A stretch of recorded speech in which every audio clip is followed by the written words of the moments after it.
Today we're going to learn about gas gauges and sending units. Now on this old truck, if you're just going to take the sending unit out, this guy, after you take the screws, it'll fold over, and watch this. So this sending unit, I'm going to take it out. This one's pretty easy to get to. So I go ahead and I get my terminal connection out of the way, and I'm going to take these screws out. Well, these power tools, they do a wonderful, wonderful job. Oh, don't drop that one, we'll need it. All right, so here we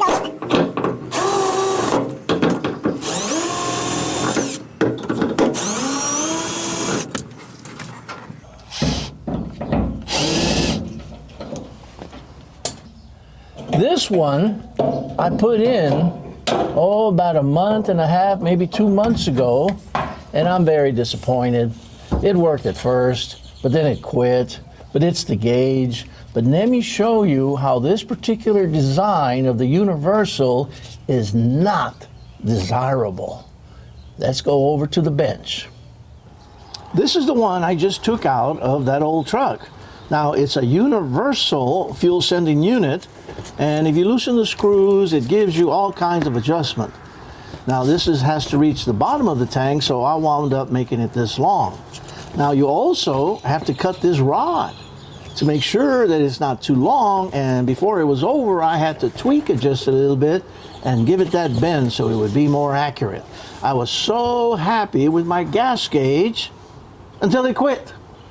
All of a sudden the calibration was way off. I swear I was enjoying my fuel gauge, and it's like, yes, this is great, and all of a sudden it went way off.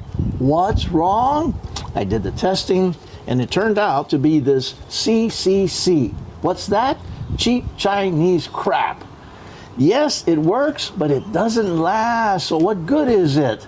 Now let me show you a much better design, and no, we don't want to spend $29 on this whole thing. We want to upgrade the quality, so that means we're going to have to spend a little bit more money.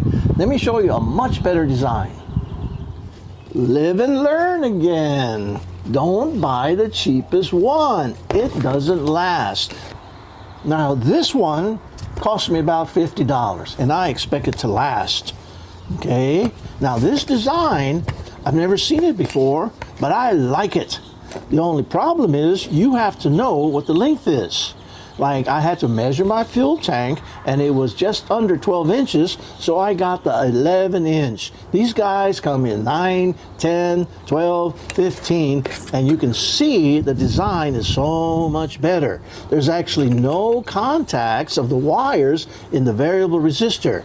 There's a magnet in here, and when it floats up to the different positions, it gives us the different resistance, and it makes our gas gauge work. Before I install the new sending unit, I'm going to have an idea how much fuel is inside the tank.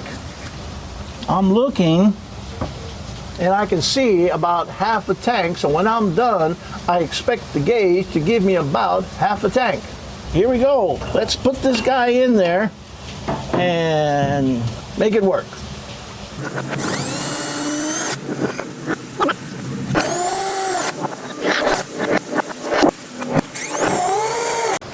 Let's put the seat back and try it out. Come on. This is the wiring diagram that came with the gauge. Let's start at the top with the round thing. That's the gauge. Now if we start coming down, we come across the numbers 3, 2, 1, 4. And if you notice, they really don't line up. But what are you going to do with these numbers? You're going to come over here, and the number is going to tell you what color wire that you're going to be working with.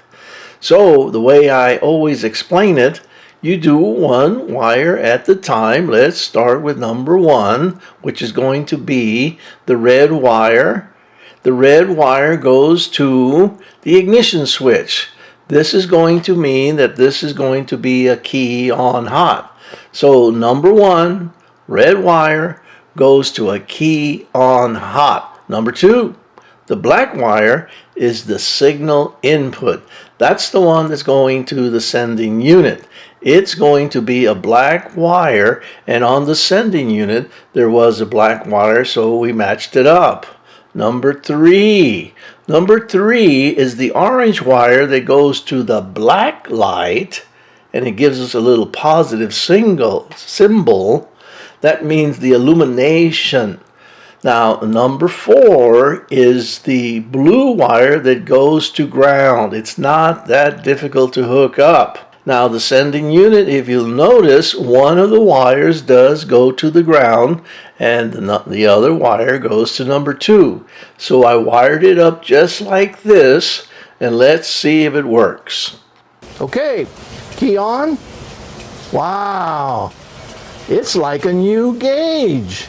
It does its needle check by going to the full sweep and then empty and then to the actual reading. And did I wind up with half a tank?